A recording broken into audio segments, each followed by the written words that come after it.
At 32, Emily Carter had lost everything that made life feel stable. She'd been fired without warning.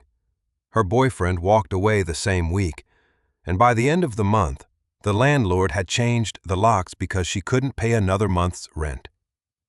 With nothing left but 2 suitcases and a worn-out pickup truck, she drove to a small coastal town after learning that a distant uncle had named her as his only heir.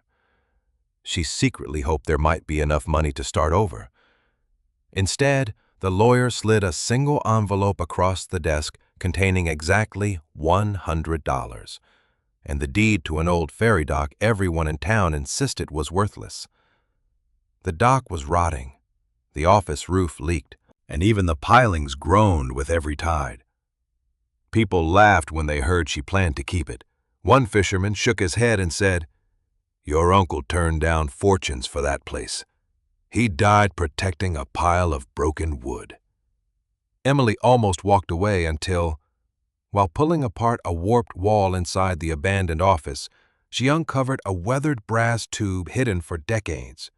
Inside was an old, hand-drawn harbor map marked with symbols that didn't appear on any modern chart. When she matched one faded marking to the shoreline outside, the receding tide began exposing something no one had seen for generations. And what emerged from the water was about to reveal why her uncle sacrificed his entire life for a forgotten ferry dock. But before we uncover that incredible secret, I'd love to know where you're listening from and what time it is where you are right now. Share your city and local time in the comments. And if you're starting your morning with this story, I hope you have a wonderful day ahead. If you enjoy heartfelt mysteries about forgotten places, hidden family legacies, and extraordinary second chances, please leave a comment, subscribe to the channel, and let's discover together what that secret harbor map was really hiding. Emily Carter had always believed that if she worked hard enough, life would eventually reward her with stability. At 32, that belief had completely fallen apart. 3 weeks earlier, the boutique hotel where she had spent nearly 8 years climbing from receptionist to operations manager announced it had been sold. The new owners promised nothing would change, then quietly replaced half the staff before the month was over. Emily was among the first to leave, carrying a cardboard box filled with family photographs, a coffee mug, and a notebook she no longer needed. She told herself she would find another job. 2 days later, her boyfriend, Jason, admitted he had accepted a position in another state. He didn't ask her to come. Instead, he apologized, packed his belongings, and left the apartment with a promise to stay in touch that neither of them believed. Without 2 incomes, Emily burned through her savings trying to stay afloat. She skipped dinners, delayed bills, and searched endlessly for work. Every interview ended with polite smiles and promises that never became phone calls. By the end of the month, she stood outside her apartment building with 2 suitcases and a worn duffel bag, while the landlord quietly explained that he had already rented the unit to someone else. Her key no longer worked. There was no argument left to make. She loaded everything she owned into her aging pickup truck and drove until she found a 24-hour diner where she could sit unnoticed with a cup of coffee she could barely afford. As dawn broke over the highway, her phone rang. The number was unfamiliar. She almost ignored it. "Ms. Emily Carter?"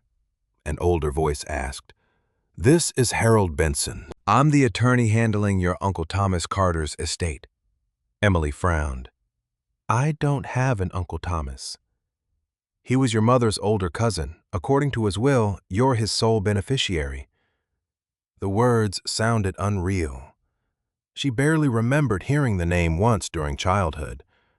Her mother had rarely spoken about distant relatives, and both of her parents had passed away years before. "I'm afraid there isn't much time," the attorney continued. "If you wish to accept the inheritance, you'll need to come to Harbor Point." Emily glanced at the fuel gauge. She had just enough money to reach the small coastal town shown on her phone's map. The drive took nearly 6 hours. Harbor Point was quieter than she expected. its weathered buildings facing a broad bay where fishing boats rocked gently against wooden docks. The salty air carried the cries of gulls and the smell of the sea. It felt like a place that had forgotten how fast the rest of the world moved. Mr. Benson's office occupied the second floor of an old brick building overlooking the waterfront. The attorney welcomed her with sympathetic eyes before sliding 2 documents across the desk. "Your uncle didn't leave cash or investments," he said. "Only this." Emily unfolded the first paper. It was the deed to an aging ferry dock on the far side of the harbor. The second envelope contained 5 crisp $20 bills.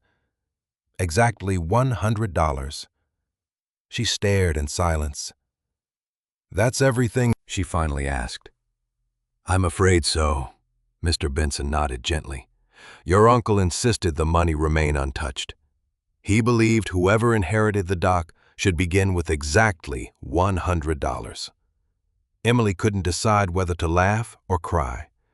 She had driven across the state hoping for a second chance and inherited a collapsing dock that probably cost more to maintain than it was worth. Even so, she accepted the papers.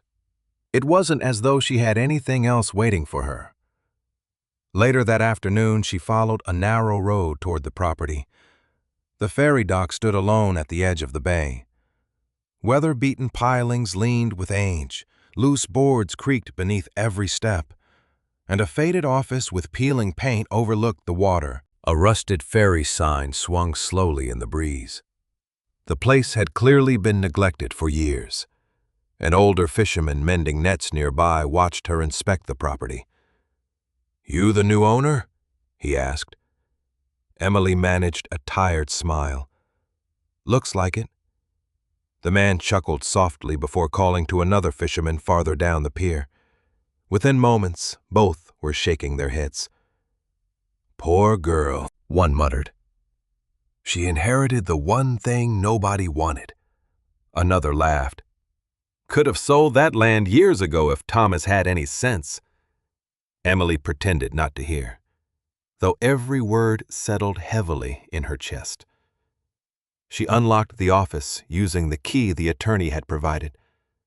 Dust floated through thin beams of sunlight shining between worked wooden boards. Inside stood an old desk, a cracked chair, rusted filing cabinets, and shelves holding faded logbooks swollen by damp air. It smelled of salt, mildew, and forgotten years. She set down her bags and walked slowly around the room. It wasn't much, but for the first time in weeks, no one could tell her to leave. She brushed dirt from the desktop and noticed dozens of scratches carved into the wood. Most looked random until one deep marking caught her attention. Near the back corner, partially hidden beneath years of grime, someone had carefully carved the outline of a small anchor. Unlike the others. Emily traced the symbol with her fingertips, wondering why such a simple carving looked so deliberate. And for the first time since arriving, she felt the faintest hint that perhaps her uncle had left her more than anyone else believed. The next morning, Emily woke stiff and cold in the small office after sleeping on a dusty cot she had found folded against the wall. The steady rhythm of waves striking the pilings replaced the city traffic she had grown used to. For a few quiet seconds, she almost forgot everything that had happened over the past month. Then she looked around the faded room, remembered the $100 folded inside her wallet, and accepted that the old ferry dock was now the only place in the world she could honestly call her own. She opened every window she could force loose. Fresh sea air swept away some of the stale smell of mildew, though it also carried years of dust into the sunlight. Cobwebs hung from the ceiling, paint peeled from the walls, and several floorboards groaned whenever she crossed the room. There was no electricity, only daylight filtering through cracked windows. Emily tied her hair back, rolled up her sleeves, found an old broom leaning behind the door, and began cleaning. She started with the desk where she had noticed the carved anchor the previous evening. Beneath layers of dirt, the wood was surprisingly well preserved. She carefully wiped around the carved symbol, wondering whether it had simply been one of her uncle's habits or whether it meant something more. She searched the drawers one by one. Most contained rusted nails, old receipts, broken pencils, and faded ferry schedules from decades earlier. Nothing explained why Thomas had insisted she inherit this forgotten place. Around mid-morning, she heard footsteps outside. An elderly man carrying a weathered toolbox stopped at the doorway. His face was deeply lined from years spent outdoors, and his rough hands bore the scars of a lifetime working with wood. "Morning," he said. "You must be Emily." She nodded cautiously. "I'm Samuel Brooks. I built half the boats in this harbor before I retired. Thomas and I were friends for more years than I can count." Emily relaxed slightly. "It's nice to meet someone who actually knew him." Samuel looked around the office before quietly picking up a loose hammer lying near the entrance. He wasn't much for talking about himself, but he cared about this dock more than anyone ever understood. "Everyone else thinks it's worthless." Samuel smiled without answering. Instead, he walked outside and examined several loose planks on the pier. "These boards won't last another winter if they're not secured. Mind handing me those nails?" Emily joined him. Together they spent the next hour replacing cracked boards and tightening rusted bolts. Samuel worked slowly but confidently, explaining simple repairs as they went. Emily appreciated having something practical to focus on instead of dwelling on everything she had lost. Before leaving, Samuel rested one hand on the railing. "Thomas kept careful records. If you're looking for answers, don't assume they're where you'd expect." Emily frowned. "What does that mean?" The old man simply tipped his cap. "Just something to remember." After he left, Emily crossed the street to the small waterfront diner she had noticed during her drive into town. A bell chimed as she entered. The smell of fresh bread and coffee filled the room. Behind the counter stood a cheerful woman with auburn hair pulled into a loose ponytail. "You must be the new dock owner," she said with a warm smile. "I'm Grace Miller." Emily laughed softly. "News travels fast." "In Harbor Point faster than the tide." Grace poured her a cup of coffee before sitting across from her during a quiet moment. They spoke easily. Emily admitted she had barely known her uncle. Grace looked toward the harbor through the window. "Thomas came here almost every morning. Always ordered the same breakfast. Always carried an old leather notebook." "A notebook?" "Never let anyone read it." Grace shrugged. "He'd write for a while, finish his coffee, and head back to the dock." Emily felt a spark of curiosity. "Did he ever mention family?" Grace shook her head. "Very rarely. But whenever someone asked why he stayed at that old dock instead of selling it, he'd smile and say some things are worth more than money." Emily returned to the office that afternoon, thinking about Samuel's words and Grace's story. She examined every shelf, every cabinet, and every stack of damp logbooks. Most pages had been ruined by moisture, but they revealed years of ordinary ferry schedules, weather notes, and maintenance lists. As the sun lowered over the harbor, she noticed something unusual about the old desk. One side seemed deeper than the other. She knelt and ran her fingers beneath the frame until she felt a narrow wooden latch hidden underneath. Pressing it released a quiet click. A shallow compartment slid open. Inside lay a small iron key, tarnished almost black with age, and a single folded envelope addressed in careful handwriting. The paper had yellowed, but the ink remained clear. Emily unfolded it carefully. The letter had never been mailed. It contained only a few short lines.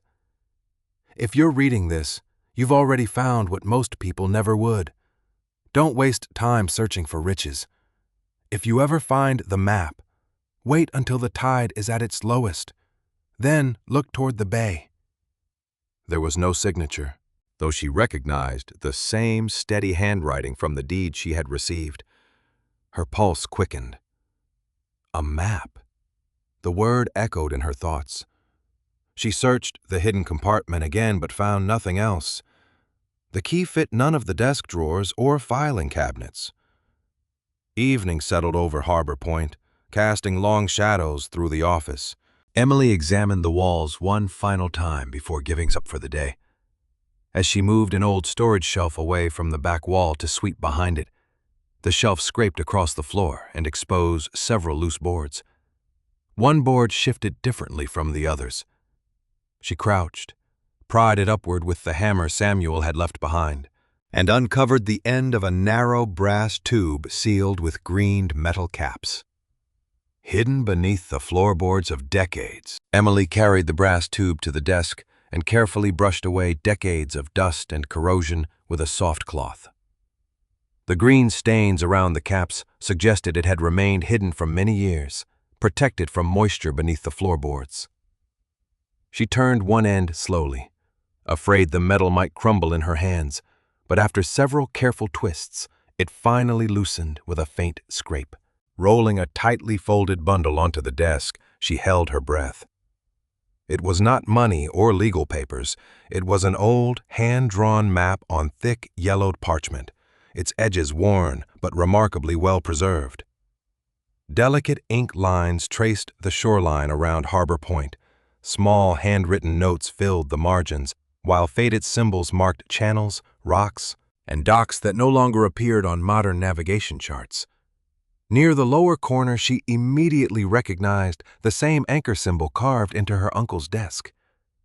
Her eyes moved across the page until they stopped at a section of coastline labeled only with a simple circle and a short line that read, "Wait for the lowest tide." Emily unfolded the map completely across the desk. Several coordinates had been written beside landmarks she could identify from the windows overlooking the bay. Others referred to places she had never heard of. One section of the shoreline appeared entirely different from the current harbor. There was an inlet shown on the old parchment that simply did not exist on the tourist map she had picked up at the attorney's office. She compared them several times, convinced she had made a mistake, but the difference remained. Either the coastline had somehow changed dramatically over the decades, or the old map recorded something forgotten. Remembering the unfinished letter she had discovered, Emily read it again. "If you ever find the map, wait until the tide is at its lowest, then look toward the bay." She folded the note beside the parchment, unsure what to make of either one. Before she could think further, a truck stopped outside. Emily stepped onto the porch and watched a well-dressed man climb out, carrying himself with easy confidence. He wore polished boots that seemed strangely out of place on the weathered dock. "You must be Emily Carter," he said, extending his hand. "Ryan Holt." She shook it politely. "Can I help you?" He looked over the aging ferry dock with the practiced eye of someone evaluating property rather than history. "I heard Thomas left this place to you. I was sorry to hear about his passing." Emily thanked him quietly. Ryan smiled. "I'll get straight to the point. My company has been interested in this waterfront for years. I know inheriting an old ferry dock probably isn't what you expected, so I'd like to make your situation easier." He reached into a leather folder and removed a document. "I'd like to buy the property." Emily stared at the offer without taking it. "You haven't even asked whether I'm interested in selling." Ryan shrugged pleasantly. "Most people are once they see the numbers." He named a figure large enough to make Emily's heart skip. Only days earlier, she had been locked out of her apartment with almost nothing. The amount he offered would erase every debt she had and allow her to begin again somewhere else. She glanced toward the office where the old map remained spread across the desk. "Why do you want it so badly?" Ryan smiled again, though this time it seemed rehearsed. The location has development potential. The dock itself doesn't. Honestly, it's falling apart. Your uncle refused every reasonable offer anyone ever made. I assumed you might see things differently. Emily hesitated. She could almost hear the landlord closing the apartment door behind her for the last time. She remembered every unanswered job application and every sleepless night wondering what came next. Selling would solve nearly every immediate problem, yet she also remembered Samuel's quiet words. Don't assume the answers are where you'd expect. She slowly handed the paper back. I'm not ready to sell. Ryan accepted the rejection without visible frustration. Think about it. Offers don't stay open forever. He left a business card before returning to his truck. As the vehicle disappeared down the road, Emily slipped the card into a drawer and locked the office behind her. Late that afternoon, Samuel returned carrying a small box of replacement screws. He noticed the expression on Emily's face before she spoke. Something happened. Emily nodded and placed the parchment carefully on the desk. Samuel froze. His weathered hands remained motionless above the map. For several long moments, he said nothing at all. Where did you find this? He asked quietly. Hidden beneath the floor. She explained the brass tube, the secret compartment, and the unfinished letter. Samuel listened without interruption. When she finished, he gently rested his fingertips near the anchor symbol but avoided touching the parchment itself. Thomas always carried something rolled inside a brass tube whenever he left the dock, he murmured. I asked him once what it was. He just smiled and said some things should wait until the right person arrives. Emily looked at him hopefully. Do you know what this map means? Samuel slowly shook his head. Not completely. He never showed it to anyone. But I know this much. He pointed toward the unfamiliar inlet drawn along the coastline. That place isn't on today's harbor charts. Emily unfolded the modern map she had collected earlier and laid it beside the old parchment. The difference was impossible to ignore. Where the old map showed a narrow passage leading into a protected harbor, the newer chart displayed only open shoreline. How can an entire harbor disappear? She asked. Samuel studied both maps carefully. Sometimes maps change because the land changes. Sometimes they change because people stop recording what used to matter. His answer raised more questions than it solved. As evening approached, Emily stepped outside carrying the old parchment. The tide was beginning to fall. Remembering the note, she walked to the far end of the ferry dock and compared the coastline to the markings on the map. At first, everything appeared ordinary. Gentle waves rolled beneath the pier while gulls circled overhead. Then the water continued pulling away from shore. Dark shapes slowly emerged from beneath the surface several hundred yards away. Emily narrowed her eyes. One by one, heavy wooden pilings rose from the retreating tide in a perfectly straight line, exactly where the forgotten passage had been drawn on her uncle's map. She looked down at the parchment, then back toward the bay, realizing the old chart had marked something that was still waiting beneath the water. Emily barely slept that night. Long after darkness settled over Harbor Point, the image of the weathered pilings emerging from the receding tide remained fixed in her mind. She had checked the old map at least a dozen times before finally rolling it back into the brass tube and placing both inside the hidden compartment beneath the desk. Whatever the map represented, she was not ready for anyone else to see it.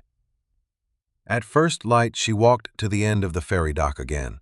The tide had returned, hiding the line of ancient timbers beneath calm gray water as though they had never existed. It made her wonder how many people had crossed this bay over the years without realizing what lay just below the surface. A truck pulled into the gravel lot shortly after sunrise. Samuel stepped out carrying a coil of rope, 2 wooden stakes, and a long measuring pole. Thought we should have another look while the tide cooperates, he said. Emily smiled with relief. She had hoped he would come. Together, they studied the old map before following the shoreline toward the area where the hidden pilings had appeared. The morning air smelled of salt and seagrass, while gulls circled overhead waiting for fishing boats to leave the harbor. Samuel compared landmarks on the map with the surrounding cliffs, occasionally stopping to check distances by eye.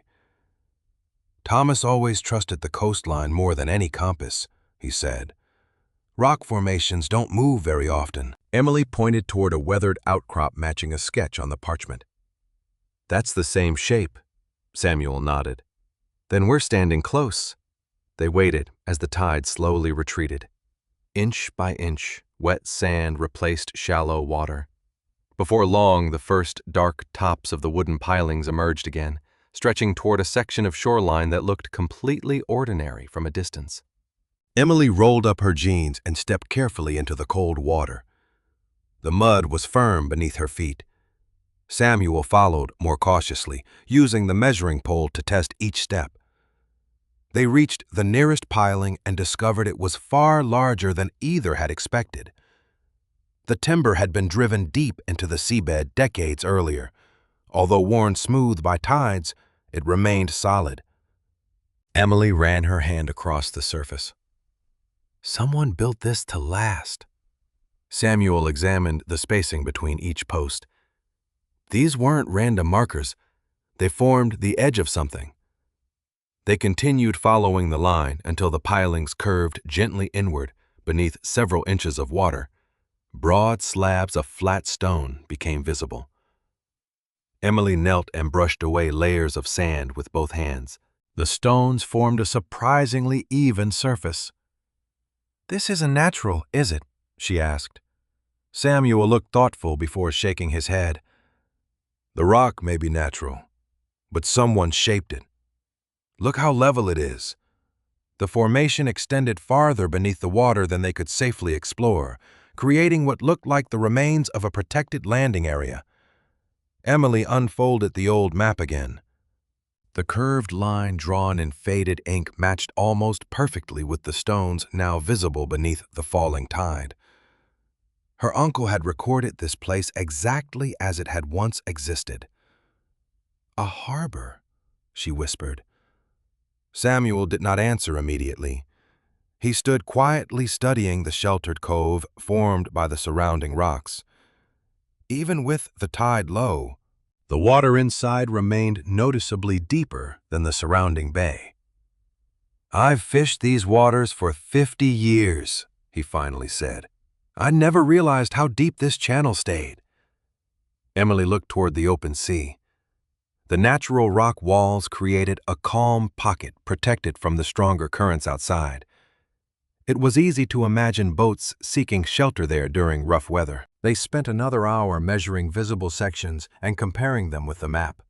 The more they observed, the more convinced Emily became that the hidden harbor had once been fully operational before slowly disappearing beneath changing tides and forgotten history. Neither of them could explain why it had vanished from modern charts.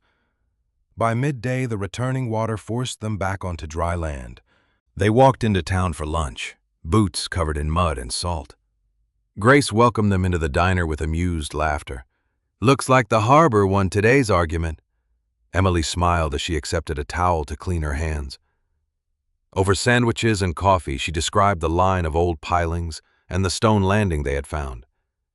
Grace listened with growing curiosity. "That reminds me of something," she said after a moment. She disappeared into a small storage room behind the kitchen and returned carrying a faded newspaper wrapped in plastic to protect it from moisture. "I found this while cleaning out my grandfather's attic years ago." Emily carefully unfolded the brittle paper. The front page reported a violent coastal storm that had struck Harbor Point decades earlier. Several fishing boats had survived, despite impossible conditions. Attached beside the article was a grainy black and white photograph of exhausted fishermen standing along a dock after the storm. Emily leaned closer.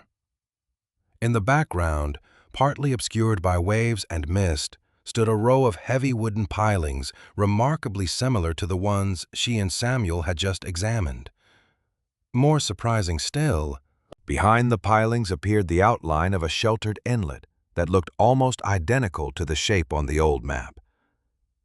"This photo," Emily murmured. "It's the same place." Samuel adjusted his glasses before studying the image. "I'd forgotten this storm." Grace pointed toward the article. "My grandfather always said half the fleet should have been lost that night, but somehow every boat found safe water before sunrise." Emily scanned the text again. The article praised the courage of local fishermen, but made no mention of the harbor itself. It described rescue efforts without explaining where the boats had sheltered. "Why wouldn't they mention it?" she asked quietly. Grace shrugged. "I never noticed before." Emily folded the newspaper carefully and thanked Grace for trusting her with it.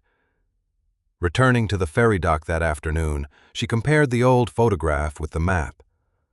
The positions matched almost perfectly. Whatever the hidden harbor had once been, it was clearly real. As sunlight faded across the bay, Emily decided to inspect the shoreline nearest the stone landing one final time before darkness. Walking along the edge of the rocks, she noticed a patch of seaweed wrapped around something half buried in wet sand. Kneeling down, she cleared it away with both hands until dull bronze reflected the evening light. She lifted a heavy bell, no larger than both her hands together, despite years beneath the water. Engraved letters remained visible around its rim. She gently wiped away the last layer of sand and froze as a familiar name appeared beneath her fingertips. Thomas Carter. Emily turned the bronze bell over carefully in her hands. Brushing away the last traces of sand with the sleeve of her jacket, the engraving was unmistakable. Thomas Carter. Beneath his name appeared a faded date from more than 40 years earlier, followed by the words, Harbor Point Ferry Landing. She stared at it in silence, trying to understand why a bell carrying her uncle's name had been lying beneath the water beside the hidden harbor shown on the old map. Samuel accepted the bell gently and examined its worn surface. "I remember this," he said quietly. "It used to hang near the landing. Thomas rang it whenever the tide was safe for boats coming through the channel." Emily looked at him in surprise. "So the harbor really existed?" Samuel nodded slowly. "It did. At least that's how I remember it when I was young." They carried the bell back to the office, placing it on the old desk beneath the carved anchor as evening settled outside. Samuel remained unusually quiet. Finally, he looked toward the window overlooking the bay. "People around here didn't always think of Thomas as the stubborn old man who refused to sell his dock," he said. "There was a time when everyone knew his name for a different reason." Emily leaned forward. "Tell me." Samuel rested both hands on the edge of the desk. "Years ago, before larger marinas were built, storms caught fishermen by surprise more often than you'd imagine. Thomas knew every current, every hidden rock, every change in the tide. Whenever a storm rolled in, he'd guide boats toward the safest water."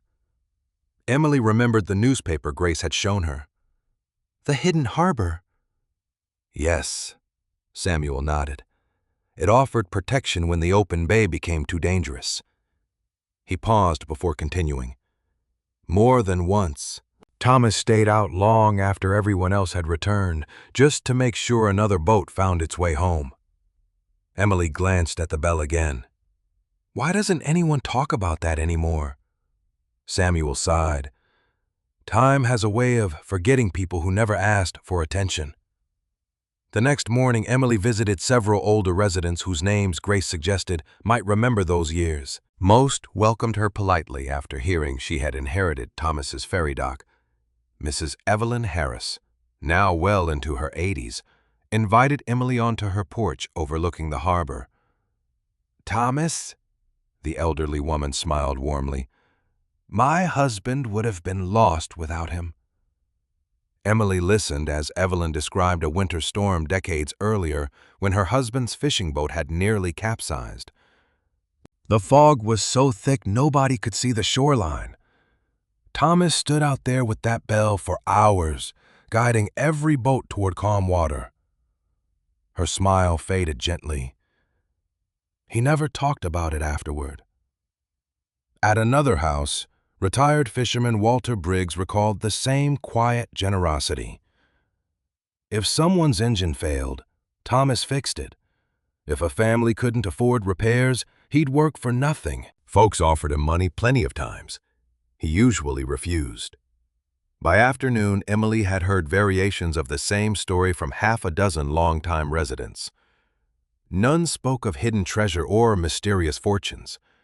Instead, they remembered small acts of kindness repeated over many years. Each conversation revealed another piece of the man she had never known. Returning to the dock, Emily felt something inside her beginning to shift. When she first arrived in Harbor Point, she had seen only broken boards and peeling paint. Now every weathered beam seemed connected to the life her uncle had quietly devoted to serving others. Later that day, Ryan Holt returned, this time without paperwork. He stood near the edge of the pier watching workers unload supplies at another marina across the bay. "I hear you've been asking questions around town," he said. Emily folded her arms. "I'm trying to learn about my uncle." Ryan nodded. "Then you've probably discovered he had plenty of chances to sell this place." "People keep mentioning that."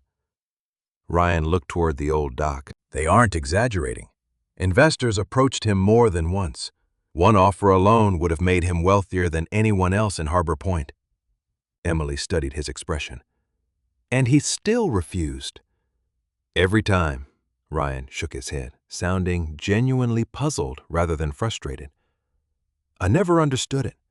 This property could have been turned into something modern years ago." Emily glanced across the water toward the hidden harbor beyond the visible shoreline. "Maybe he believed it already was something important." Ryan didn't argue. Before leaving, he simply said, "If you change your mind, you know where to find me." After he drove away, Emily entered the office and continued sorting through damp logbooks stacked inside the rusted filing cabinets. Most contained ordinary ferry records, maintenance notes, weather observations, and supply lists. Hours passed before she noticed one ledger whose spine looked newer than the others. Opening it carefully, she found several handwritten pages tucked inside. Unlike the ferry records, these notes appeared personal. Thomas had recorded tide levels, sketches of the shoreline, and brief observations about changes along the bay. Near the back of the journal, one sentence caught Emily's attention. "The answers remain where Record 17 once belonged." She turned the page, hoping for an explanation, but there was none. Instead, another note simply repeated the words, "Never forget Record 17." Emily frowned. She searched every remaining shelf, every cabinet drawer, and every storage box inside the office, but found nothing labeled with that number. As evening approached, Samuel stopped by, carrying fresh lumber for another section of the dock. Emily showed him the journal. The moment he read the words Record 17, his expression changed. "I've heard Thomas mention that once," he admitted quietly. "Years ago." "What was it?" Emily asked. Samuel shook his head. "Some kind of official harbor file. I think he never explained," determined to learn more. Emily walked to the small municipal archive before it closed for the day.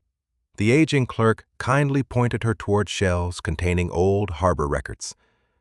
Dust covered dozens of neatly numbered files stretching back generations. Emily followed the sequence carefully until she reached the space between Record 16 and Record 18. There was only an empty gap. The folder labeled Record 17 was gone. She searched the surrounding shelves twice more, convinced it had been misplaced. But the missing file had left behind nothing except a faded outline where it had once rested. Emily stood motionless in front of the empty space between Record 16 and Record 18. Dust outlined the exact shape of the missing folder, proving it had remained there for years before someone deliberately removed it. She asked the elderly clerk whether another copy existed. The woman adjusted her glasses, searched through a handwritten index, then slowly shook her head. "That's strange," she murmured. "According to the catalog, Record 17 should still be here. Has anyone borrowed it recently?" Emily asked. "These records don't leave the building," the clerk frowned. "If it disappeared, it happened a long time ago." Emily thanked her and walked back toward the waterfront, carrying more questions than answers. The afternoon breeze pushed small waves against the ferry dock as she returned to the office. Samuel was replacing another loose railing when she arrived. One glance at her face told him the search had not gone well. "The file's gone," she said quietly. "There's an empty space where it should be." Samuel rested his hammer on the railing without speaking. After several moments, he finally sighed. "Maybe it's time I told you something." Emily waited patiently. Samuel sat on one of the old benches facing the bay. "Years ago, Thomas asked me to promise that if anyone ever came looking for answers after he was gone, I wouldn't stand in their way. But he also asked me not to force the truth before it's time." Emily joined him. "You knew about the missing record?" "Not exactly." Samuel stared across the calm water. "I knew Thomas believed someone wanted parts of Harbor Point's history forgotten." Emily felt her heartbeat quicken. "Did he ever say who?" "No. He only said some documents had a way of disappearing whenever they became inconvenient." Samuel removed his cap and turned it slowly in his hands. "I didn't ask questions. I figured he knew more than I did." Emily looked toward the hidden harbor beyond the visible shoreline. "Why keep all of this secret?" Samuel smiled sadly. "Thomas wasn't trying to create a mystery. He was trying to protect something until the right moment." The answer offered comfort without solving anything. The following morning, Grace waved Emily into the diner before breakfast customers arrived. "I found something after you left yesterday," she said. She disappeared into the storage room and returned carrying a flat cardboard box. Inside lay several faded photocopies her grandfather had made decades earlier while volunteering with the Historical Society. "Most people thought they were useless," Grace explained. Emily carefully sorted through weather reports, harbor notices, and old council meeting summaries until one page immediately caught her attention. It showed a rough survey map remarkably similar to part of her uncle's parchment. Unlike the modern charts, this copy included the narrow, protected inlet leading toward the hidden harbor. Across the bottom, someone had stamped the document with a faded municipal seal. Another handwritten note had been added later in blue ink. "Superseded by revised coastal survey." Emily compared the photocopy with the map Thomas had hidden beneath the office floor. The shorelines matched almost perfectly. "This proves the harbor existed officially," she whispered. Grace nodded. "My grandfather always kept copies whenever old records were replaced. He said history disappeared too easily." Emily thanked her before carrying the documents back to Samuel. Together they spread the photocopies. Thomas's map and the newspaper photograph across the office desk. Piece by piece, the pattern became clearer. The older records consistently showed the sheltered harbor. Newer maps erased it completely. "It wasn't nature," Emily said. "Someone changed the official records." Samuel traced one finger along the revised survey.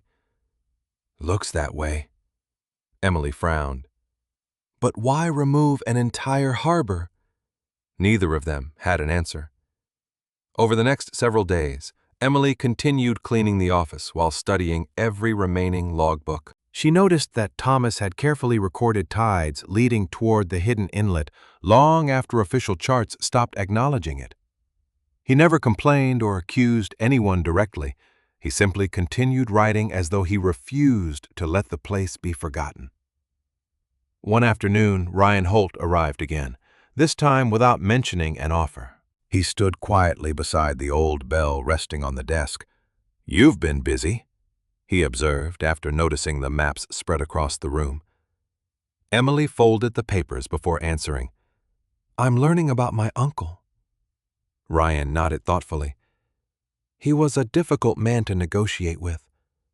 "Because he wouldn't sell?" "Because he believed this place mattered, for reasons nobody else could understand." Ryan looked out the office window toward the bay. "Years ago, before I ever started my company, I heard stories about investors trying to buy this shoreline. Thomas turned them down every single time." Emily studied him carefully. "Do you know how much they offered?" Ryan hesitated before answering. "Enough that anyone else would have accepted immediately." "Why didn't he?" Ryan smiled faintly. "I asked him once." Emily waited. "He told me there were things no amount of money should erase." Ryan fell silent for a moment before continuing. "I also know someone eventually offered him more than the land was ever worth. A life-changing amount. He still refused." Emily looked toward the hidden harbor beyond the office windows. Her uncle had lived alone, worked quietly, and apparently never possessed much money. Yet he had walked away from an enormous fortune without hesitation. The decision suddenly seemed less stubborn than deeply intentional. Ryan slipped his hands into his pockets. Whether I agreed with him or not, I respected that. He nodded politely before leaving without another word about buying the dock. After he drove away, Emily stood alone inside the office. She unfolded Thomas's map once more and placed Grace's photocopied survey beside it. The missing harbor was no longer just a family curiosity. Official records had once recognized it before later documents quietly erased it. Thomas had preserved evidence instead of arguing. He had hidden facts instead of making accusations. Emily understood why he had protected the map, but she still didn't know what had happened to Record 17. Outside, the evening tide slowly began to fall again, exposing the first dark tops of the ancient pilings waiting beneath the water, exactly where Thomas's map insisted they would be. Emily remained on the end of the ferry dock long after Ryan's truck disappeared down the road. The tide continued slipping away from the shoreline, exposing the familiar row of ancient pilings one by one. A week earlier, they had looked like nothing more than forgotten pieces of timber. Now she saw them differently. They were proof that her uncle had protected something real even after official records stopped acknowledging it. She thought about the offer Ryan had mentioned, a fortune large enough to change anyone's life. Thomas had refused it without hesitation. Emily looked down at the folded business card still resting in her pocket. Selling the property would erase every financial problem she had. She could leave Harbor Point, rent a comfortable apartment, and never worry about another unpaid bill. Instead, she stood on a weathered dock held together by patched boards, wondering why a man she had barely known believed she should inherit it. The question stayed with her as she walked back to the office. Inside, she spread the old harbor map, Grace's photocopied survey, the newspaper clipping, and Thomas's journal across the desk. Every discovery pointed toward the same forgotten harbor. Every clue connected to Thomas's quiet determination to preserve its memory. None of them suggested hidden riches. They suggested responsibility. Emily carefully rolled the map back into the brass tube. "I'm not selling," she whispered to the empty room. Saying the words aloud surprised even her. They felt less like a decision and more like a promise. The following morning, Samuel arrived carrying several replacement planks for the dock. He immediately noticed Emily had already begun repairing another damaged section by herself. "Looks like you've made up your mind," he said with a small smile. Emily hammered another nail into place before answering. "I came here thinking I needed money." She paused. "Now I think I need answers more." Samuel nodded approvingly. Together they worked through the morning, replacing loose boards and reinforcing weakened railings. The physical labor gave Emily a sense of purpose she had not felt since losing her job. Every repaired plank made the ferry dock seem a little less abandoned. During a short break, they sat overlooking the calm water. Samuel watched several fishing boats leave the harbor before speaking. Thomas once told me people often confuse value with price. Emily smiled faintly. That sounds like him. He said price is what someone offers. Value is what disappears if you let it go. Samuel picked up a small piece of driftwood and turned it thoughtfully in his hands. Back then, I didn't fully understand what he meant. Emily looked toward the hidden harbor beyond the visible bay. I'm beginning to. Samuel remained silent for a while before continuing. There was one conversation I've never forgotten. Emily turned toward him. We were repairing this very dock years ago. Someone had just made Thomas another offer for the land. Samuel laughed softly at the memory. I told him he was crazy to refuse so much money.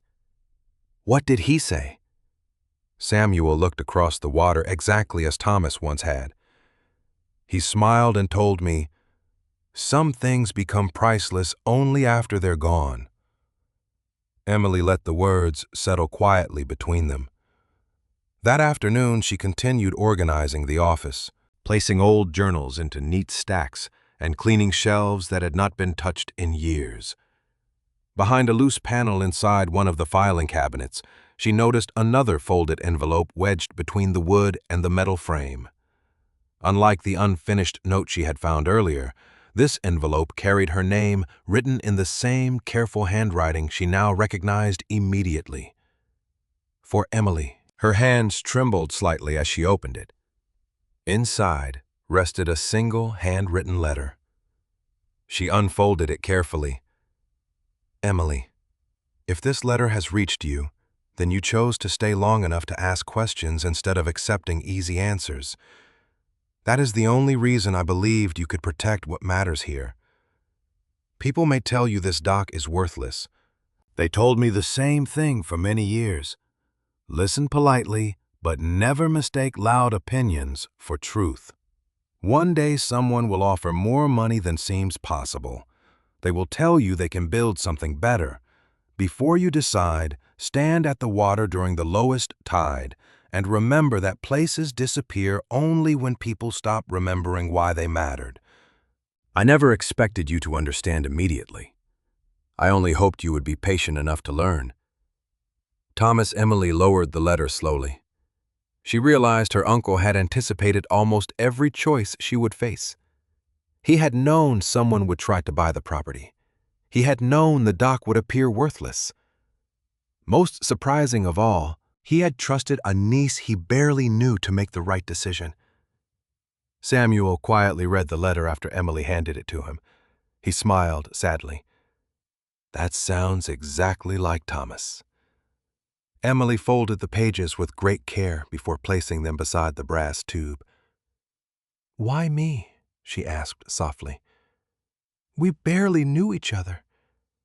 Samuel looked around the old office. Maybe he saw something in you that neither of you had the chance to discover. The rest of the afternoon passed in thoughtful silence.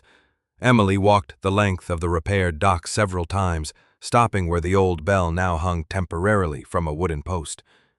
She imagined Thomas standing there years earlier, guiding frightened fishermen through storms toward the hidden harbor. He had never become wealthy. He had never become famous. Yet decades later, people still remembered the lives he had quietly touched. As sunset painted the bay in shades of gold and orange, Grace waved from across the street. Tomorrow morning, she called. Town council's discussing the old waterfront again. Thought you'd want to know. Emily thanked her.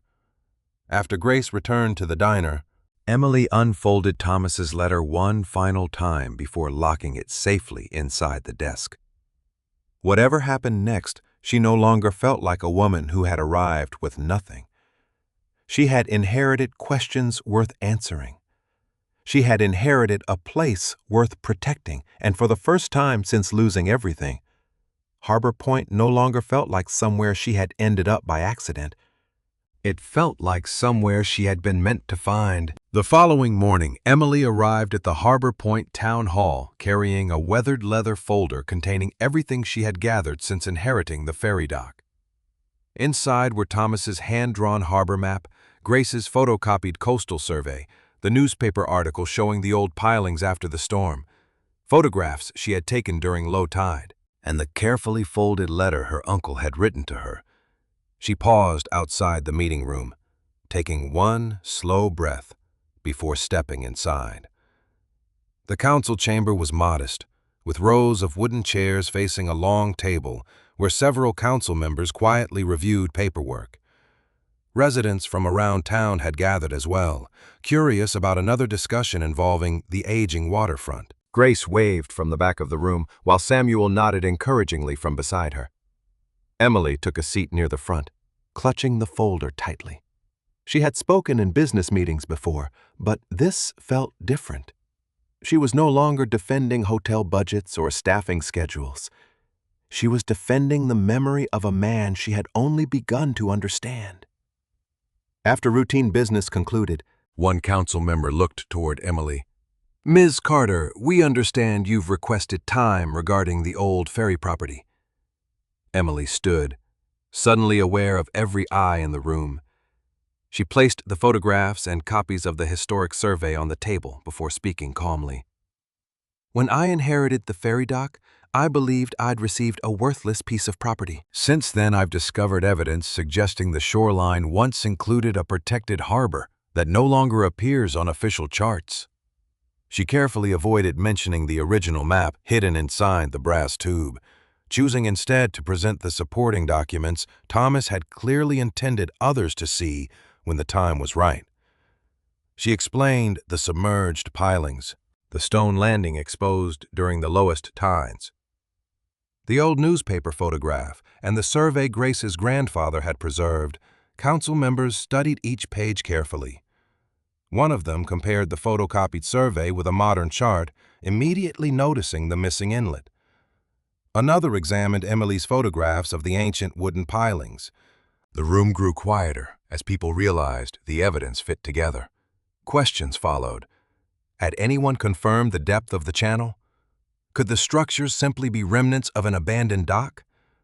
Emily answered honestly whenever she could, and admitted when she did not know. She never exaggerated what she had found.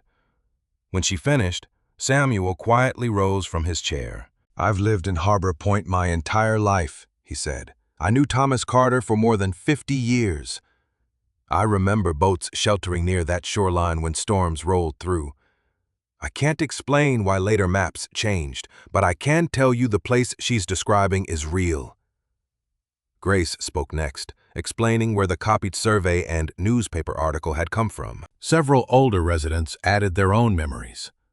One recalled hearing stories from his father about fishermen waiting for Thomas's signal bell before entering calm water.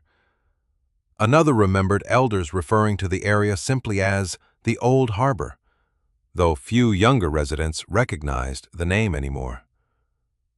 Emily noticed Ryan Holt standing quietly near the doorway. He had apparently arrived after the meeting began. Their eyes met briefly, but he said nothing. Instead, he walked forward when invited to comment. "I've spent years evaluating this waterfront for development," Ryan admitted. "I believed the old ferry dock had little historical value." He glanced toward Emily before continuing. "After reviewing what's been presented today, I believe further investigation would be worthwhile before any future decisions about the area are made." Emily hadn't expected those words. They were simple but sincere. The discussion lasted another half-hour before the council reached a decision. The chairperson folded the survey carefully and looked toward Emily. "Based on the material presented today, we'll request an official coastal assessment of the site. If the submerged structures and channel are confirmed, we'll determine whether the area qualifies for historical consideration." Emily thanked them quietly before returning to her seat. It wasn't the final answer she had hoped for, but it was the first official acknowledgement that Thomas's quiet persistence had not been misplaced. Outside the meeting room, Residents gathered around Emily with questions and stories of their own. Several older fishermen recalled hearing parents speak about a sheltered landing no one visited anymore. Grace smiled proudly as she watched conversations spread through the crowd. Samuel placed one hand gently on Emily's shoulder. "Thomas would have liked today," he said. Not because anyone proved him right. He looked toward the harbor beyond the windows, because people finally started asking the questions he wanted them to ask. As the crowd slowly dispersed, Ryan approached Emily. "I owe you something," he said. She waited. "I spent years looking at this place as property." He glanced toward the waterfront. "You reminded me it's also history." Emily smiled politely. "Thank you." Ryan nodded once before leaving without mentioning purchases, investments, or contracts. His silence spoke more clearly than another offer ever could. That afternoon, Emily returned to the ferry dock with Samuel and Grace. The tide was beginning to fall again.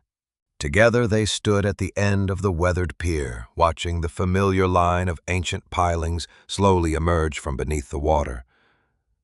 This time, however, Emily no longer felt as though she and Thomas were the only people who knew they existed. By evening, a phone call arrived from the town office. The Coastal Engineering Department had accepted the council's request and agreed to conduct a formal survey of the hidden harbor at the next suitable low tide. Emily slowly lowered the phone and looked across the quiet bay, realizing that after decades of silence, the place her uncle had spent a lifetime protecting would finally be examined in the open. Several days later, just before sunrise, Harbor Point gathered quietly along the waterfront to watch the official survey begin. Emily stood beside Samuel and Grace at the end of the old ferry dock, her hands wrapped around a warm cup of coffee Grace had insisted she take. The bay lay unusually calm beneath a pale morning sky, while the tide slowly slipped away from shore. Two small survey boats moved carefully toward the line of ancient pilings, their crews carrying measuring equipment, depth gauges, and waterproof cameras. Emily watched silently, remembering how impossible all of this had seemed when she first stepped onto the weathered dock with only $100 in her pocket. Back then, no one had believed the place held anything worth saving. Now the entire town waited to see whether her uncle had been right all along. The lead surveyor greeted Emily before climbing aboard one of the boats. "We'll document everything we find," he assured her. "If the channel is still intact, we'll know by this afternoon." She thanked him quietly and stepped back as the engines carried both boats toward the exposed pilings. Samuel folded his arms against the cool breeze. "Thomas waited years for this day," he said softly, "even if he never expected to see it himself." Emily looked across the water. "I wish I could have known him." Samuel smiled gently. "You're getting to know him now." As the tide continued falling, more of the hidden structures emerged. The survey teams measured the spacing between the heavy wooden pilings before following the submerged stone landing visible beneath the clear morning water. Every observation matched Thomas's hand-drawn map with remarkable accuracy. By midday, the engineers returned carrying notebooks filled with measurements. The lead surveyor addressed the waiting council members first before turning toward the crowd. "The submerged channel remains naturally deep enough for small and medium vessels," he explained. "The stone foundation appears intentionally shaped, and the timber structures are consistent with an early harbor facility. Based on our preliminary findings, this site possesses both historical and practical significance." A murmur spread through the gathered residents. Emily lowered her head for a moment, overcome by quiet relief. Thomas had never exaggerated. He had simply been ignored. One council member shook the surveyor's hand before announcing that the town would begin the formal process of recognizing the harbor as a protected historical site. Applause rose along the shoreline. Samuel remained silent, but Emily noticed his eyes glistening. Grace reached over and squeezed Emily's arm. "He finally got his answer," she whispered. The news traveled quickly through Harbor Point.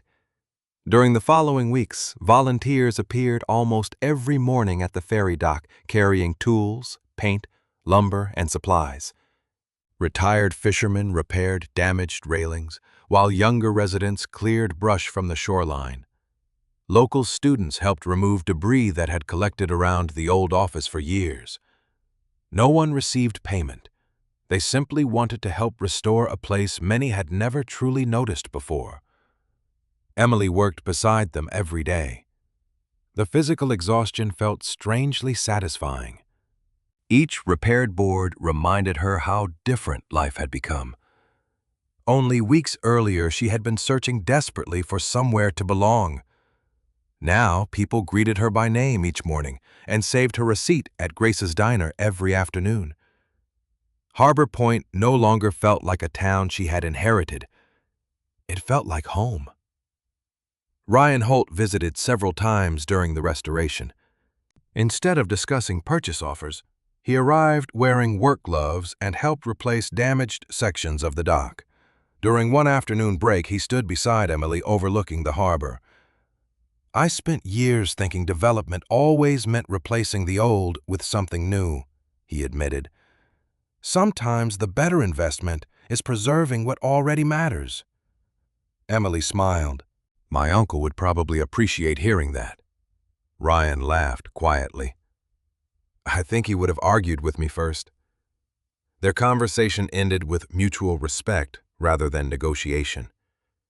One afternoon, while volunteers cleared brush near the stone landing revealed by the surveys, one of them called for Emily. Half buried beneath compacted sand rested a rectangular stone marker. Careful brushing exposed carved lettering weathered by decades beneath the tide. The inscription listed the names of Harbor Point's earliest harbor volunteers, men who had maintained the landing and guided boats through dangerous storms. At the bottom, carved slightly later than the other names, appeared Thomas Carter. Emily traced the letters gently with her fingertips. He had never carved a monument for himself. His name had simply become part of those who quietly served before him. Samuel removed his cap as he stood beside the marker. "That's where it belongs," he said. News of the discovery spread through town almost as quickly as the survey results had. The Historical Society carefully documented the stone before arranging for it to remain near the restored harbor as part of the future memorial site. Preparations soon began for a public ceremony recognizing both the hidden harbor and those who had protected it across generations. Banners appeared along Main Street, and volunteers decorated the waterfront with simple flags and flowers. Grace promised enough food for everyone who attended.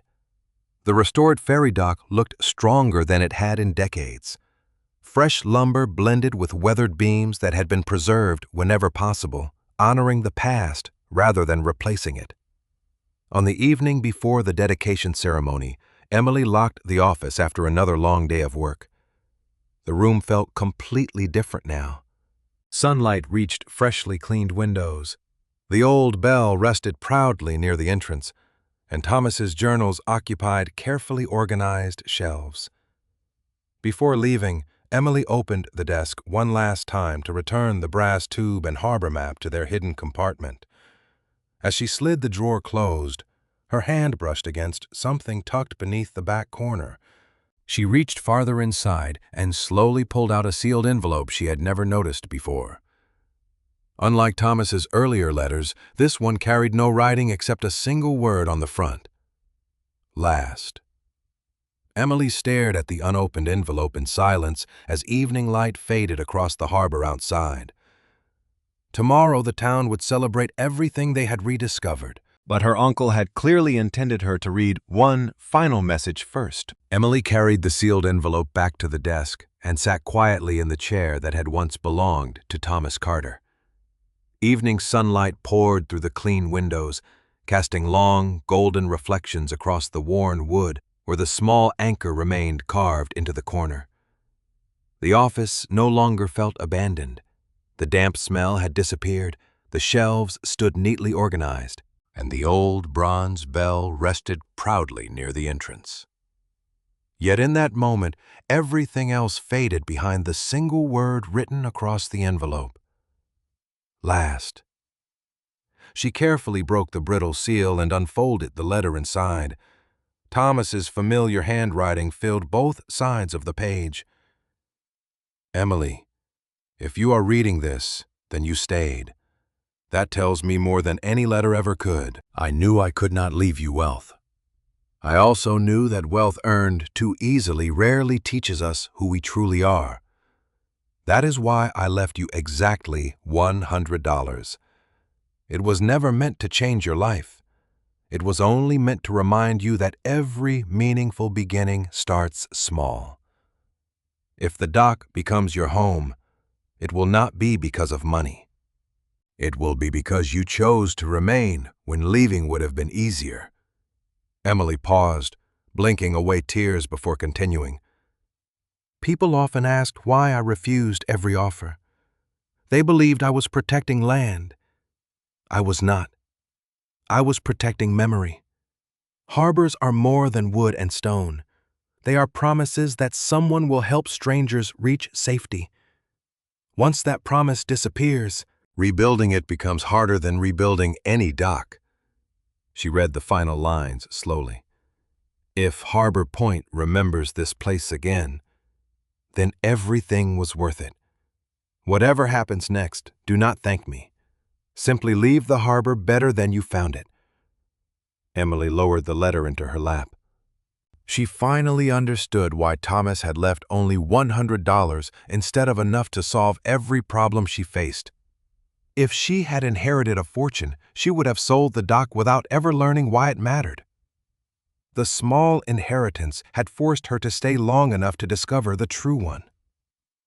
The next morning, Harbor Point gathered along the restored waterfront beneath bright blue skies. Families filled the shoreline, while fishing boats, decorated with colorful flags, drifted quietly offshore. The repaired ferry dock looked almost exactly as it must have decades earlier, its original beams preserved wherever possible, and new wood blended carefully into the old. Fresh flowers surrounded the restored stone marker, listing the names of those who had guided boats safely through storms.